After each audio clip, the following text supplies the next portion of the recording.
किसी भी काम में जब आपको चंद साल हो जाते हैं ना उस काम को करते करते, तो आपको रियलाइजेशन होती है इस बात की कि भाई कुछ चीज़ें हैं अगर हम इस काम के स्टार्ट में ही कर लेते तो हमारा इतना टाइम और पैसा वेस्ट ना होता।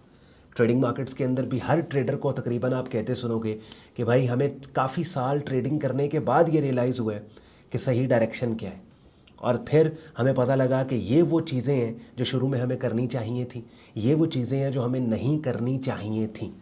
और एक सवाल भी अपनी स्क्रीन पे आप देख रहे हैं, भाई यही पूछ रहे हैं, what's one habit you wish you started earlier in trading.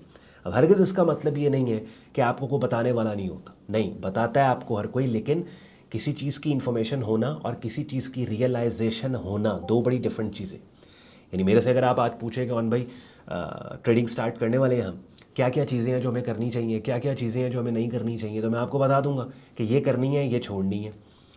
लेकिन आप को रियलाइजेशन तब होगी जब आप उन चीज़ों को खुद एक्सपीरियंस करोगे। यानी आप करने वाली को नहीं करोगे और ना करने वाली चीज़ों को करोगे, तो एक सर्टन टाइम पे जाके अपने ट्रेडिंग करियर में यू विल रियलाइज़ कि नहीं यार, ये चीज़ें जो हम कर रहे थे वो नहीं करनी थी, जो नहीं जो नहीं कर रहे थे वो करनी थी। तो मेरे ट्रेडिंग करियर के अंदर, क्योंकि ये सवाल मुझसे भाई पूछा गया, तो कौन सी वो ऐसी चीज़ है जो काफ़ी साल बाद आई रियलाइज्ड कि भाई ये काम हमें करने चाहिए थे, ये काम नहीं करने चाहिए थे। तो टोटल 3-4 चीज़ें हैं जो मैं आज की इस वीडियो में हाईलाइट करूंगा, और आप नोट करेंगे कि चूंकि मुझे खुद ये 3-4 चीज़ें रियलाइज़ हुई, तभी आप देखेंगे कि ट्रेडिंग साइकोलॉजी माइंडसेट से रिलेटेड जो ज़्यादातर मेरा कंटेंट होता है वो इन्हीं 3-4 पॉइंट्स के अराउंड घूम रहा होता है। सबसे पहली चीज़ जो I realise later in my trading career was के मार्केट को कंट्रोल नहीं किया जा सकता, I can only control my own mathematics. हर ट्रेडर की एक बेसिक मैथमेटिक्स होती है, बेसिक हिसाब किताब होता है। उस बेसिक हिसाब किताब के अंदर सबसे पहली चीज़ जो आती है वो रियलिस्टिक गोल्स आते हैं आपके, क्योंकि ट्रेडिंग ऐसा नहीं है कि एक अनलिमिटेड स्ट्रीम ऑफ इनकम तो नहीं है ट्रेडिंग के, बस ये सोच के आ गए कि ट्रेडिंग कोई एटीएम मशीन है कि ट्रेड करते चले जाओ, करते चले जाओ, करते चले जाओ। There has to be a finish line, there has to be a stopping point. तो उस स्टॉपिंग पॉइंट को आइडेंटिफाई करना बहुत इंपॉर्टेंट था, यानी कि टारगेट सेट करना बहुत इंपॉर्टेंट है। अगर आप बगैर टारगेट के ट्रेड कर रहे हो तो आई रियलाइज्ड कि ये मिसाल ऐसे ही है, मैंने पहले भी डिफरेंट वीडियोस में दी है, कि एक रेस करने वाला बंदा रेसिंग ट्रैक पे भाग रहा है, भाग रहा है, भाग रहा है, जब तक कोई फिनिश लाइन ही उस रेसिंग ट्रैक पे नहीं होगी थक के गिर जाएगा। यही काम हमारे ट्रेड अकाउंट के साथ होता है कि हमें पता ही नहीं है कि रुकना कहाँ पे है। अच्छा, क्या चीज़ हमें बताएगी कि भाई बस रुक जाओ, हो गई ट्रेडिंग, बंद कर दो, जाओ जाके छुट्टी इंजॉय करो? वो हमें हमारे टारगेट्स बताएंगे, और टारगेट्स रियलिस्टिक होने चाहिए कि मेरा ईयरली बेसिस पे क्या गोल है। मेरा जितना भी ट्रेड अकाउंट साइज़ है, मेरे पास 10,000, 20,000, 50,000, 100,000, जो भी मेरा ट्रेड अकाउंट साइज़ है, उसका कितना % रिटर्न मैं एक्सपेक्ट कर रहा हूँ ईयरली, मंथली, क्वार्टरली बेसिस पे। एज लॉन्ग एज मैंने रिटर्न अपना उठा लिया है, that's it, I am done. So मैं रिटर्न उठाने के लिए ट्रेड कर रहा हूँ, ना कि ट्रेड कर रहा हूँ for the sake of trading. तो ये एक ऐसी चीज़ है कि जो काफ़ी सालों बाद आई रियलाइज्ड कि नहीं यार, जब तक टारगेट नहीं होगा मेरी ट्रेडिंग के अंदर, जब तक गोल नहीं होगा, जब तक रियलिस्टिक गोल नहीं होगा, फिर आपकी बेसिक मैथमेटिक्स जो है वो उस गोल के अराउंड घूम रही होती। जैसे मुझे पता है, लेट्स सपोज मेरा अगर मेरे रिस्क मॉडल में मेरा 1:3 का रिस्क टू रिवॉर्ड मॉडल है, तो 1% मैंने अकाउंट का रिस्क दिया है और उस ट्रेड का टीपी हिट हो गया, मुझे 3% रिटर्न मिल गया है, तो मेरे वो महीने का मेरा टारगेट पूरा कर दिया उस एक ट्रेड ने। तो अगली जो मैं ट्रेड्स लूँगा वो मैं वही लूँगा जो बहुत ज़्यादा extra ordinary high probability trade setups है। मैं कोई भी लो प्रोबेबिलिटी सेटअप वहाँ पे नहीं लूँगा, बिकॉज आई नो कि मैं ऑलरेडी टारगेट के ऊपर बैठा हूँ, अपने अचीव करके बैठा हूँ। या लेट्स से अगर मैंने लूज़ किया तो मैंने 1% लूज़ किया, तो मेरी मैथमेटिक्स जो है वो बहुत इंपॉर्टेंट है। शुरू में एक ट्रेडर एक अलूजन में चला जाता है कि मार्केट क्या कर रही है, आई डोंट केयर मार्केट क्या कर रही है। वो मार्केट की मूव्स को लेके इमोशनल हो जाता है कि मैंने हर मूव पकड़नी है।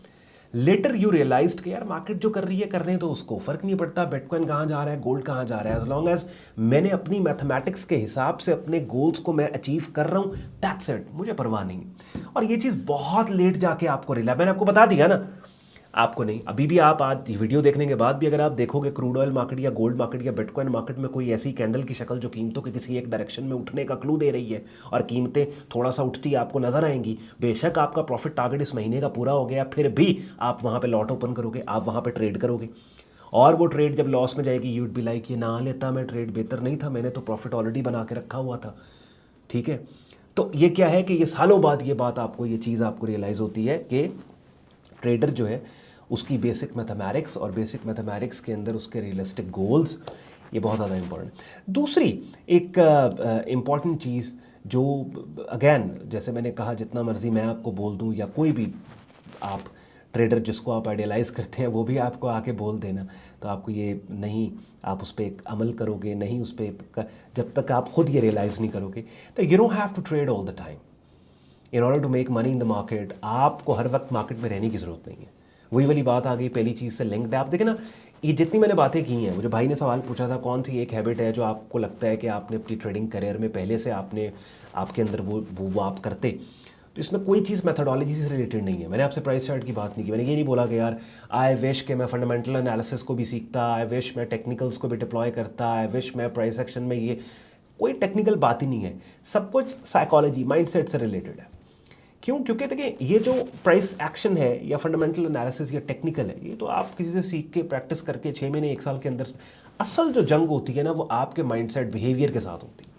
Trading is all about understanding behaviour, सबसे पहले अपना बिहेवियर और उसके बाद फिर मार्केट पार्टिसिपेंट्स का बिहेवियर। बिकॉज प्राइस चार्ट पे जो कीमत चेंज हो रही है वो क्यों चेंज हो रही है? वो इसलिए चेंज हो रही है कि सप्लाई एंड डिमांड तब्दील होती है, और सप्लाई एंड डिमांड कौन चेंज कर रहा है? मार्केट के पार्टिसिपेंट्स का एक्शन चेंज कर रहा है। So at the end of the day जब आप बैक ट्रैक करेंगे प्राइस चेंज को, तो आपको नज़र आएगा कि बैक एंड के ऊपर उस मार्केट में काम करने वाले इन्वेस्टर्स और पार्टिसिपेंट्स हैं कि जिनके बिहेवियर्स, जिनके इमोशंस कीमतों को तब्दील कर रहे हैं, और कीमतों की तब्दीली को अंडरस्टैंड करना बहुत इंपॉर्टेंट है if you want to make money in short term trading. You know what I mean? तो माइंडसेट, बिहेवियर, तो दूसरी चीज़ क्या कि you don't have to trade all the time. आप ट्रेड करते हो, नॉट ट्रेडिंग करके पैसा नहीं बनाया जाता, बल्कि किसी भी मार्केट में आपकी स्ट्रैटेजी के पैरामीटर पे पूरे उतरने वाले मार्केट कंडीशन में अगर आपको पैसा पड़ा नज़र आ रहा है, तो ट्रेड एक जस्ट मीडियम है कि जिससे आप वो पैसा उठा के अपने पास लेके आते हैं। That's it.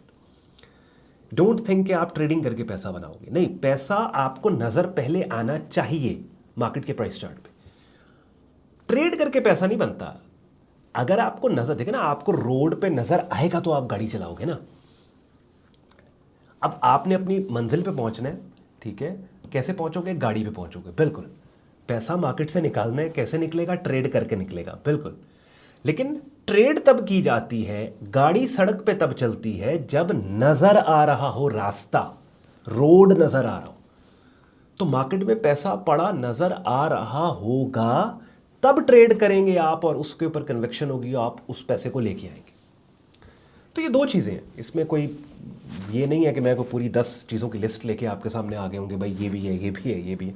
ये दो, और ट्रस्ट मी, ये दो चीज़ें जो हैं, अगर आप इनको इन डेप्थ अंडरस्टैंड करके, जिस दिन भी आपको ये रियलाइज़ होंगे, आई एम श्योर, मैंने कहा ना कि अभी आपको, अगर आप नए हैं मार्केट में, तो मेरी बात क्या, मेरी तो वो कह लें कि इतना कद ही नहीं है। जब हम लेजेंडरी ट्रेडर्स की बात करते हैं, जिन लोगों की पूरी ज़िंदगी इंडस्ट्री में गुजरी है, आप जिस बंदे को आइडियलाइज़ करते हो एज अ ट्रेडर, वो भी अगर आपको पर्सनली भी आके बताएगा ना, आप उसके ऊपर काम नहीं करेंगे। आपको सालों काम करने के बाद then you would come to this conclusion कि मार्केट को आप कंट्रोल नहीं कर सकते, आप अपनी बेसिक मैथमेटिक्स को कंट्रोल कर सकते हैं। और दूसरा, असल जो पैसा बनता है, लास्ट चीज़ मैं ऐड करूँगा, पैसा जो बनता है वो हमेशा ट्रेड मैनेजमेंट बना के देती है। एंट्री को हाईलाइट करना काफ़ी नहीं है, ठीक है, यानी आपको सिग्नल जनरेट करना आ गया है, नहीं। मोस्ट ऑफ द टाइम क्या हो रहा होता है कि अगर 10 में से 6 हमारी लूजिंग ट्रेड्स हैं, 4 प्रॉफिटेबल हैं, उन 4 में इतनी अच्छी ट्रेड मैनेजमेंट है कि वो 4 का प्रॉफिट 6 के लॉसेस को कवर करके नेट अकाउंट प्रॉफिटेबल बैठेगा। तो कोई ऐसी स्ट्रैटेजी बनाएं कि जिससे कम विन रेट के साथ भी आपका trade account at least net profitable हो, साल के एंड पे, महीने के एंड पे। चले महीने के एंड पे नहीं, थोड़ा टाइम स्पैन है, साल के एंड पे वो प्रॉफिटेबल हो। तो आई होप इस छोटी सी वीडियो के अंदर मैं, वो भाई ने जो सवाल किया, मैंने कहा चलें ये बात ऐसी है कि जो एक जनरल गाइडलाइन दे सकती है एस्पायरिंग ट्रेडर्स के लिए, एक क्योंकि ये वो चीज़ें हैं जो डेली बेसिस के ऊपर, रूटीन बेसिस पे आप लोगों को फेस करनी पड़ती हैं। ये एक मेंटल वॉर आप लोग लड़ रहे होते हो मार्केट्स के अंदर। Realistic goals, basic mathematics, strategy पे ज़्यादा फोकस करें, माइंडसेट पे फोकस करें। अगर वीडियो मेरी पसंद आई हो, वीडियो को लाइक करके चैनल को सब्सक्राइब करके बेल आइकन पर क्लिक कीजिएगा। ये सारे यूजफुल लिंक्स वीडियो के डिस्क्रिप्शन में चेक कर लीजिएगा। ख्याल रखें अपना, मुझे इजाज़त दें, बाय बाय।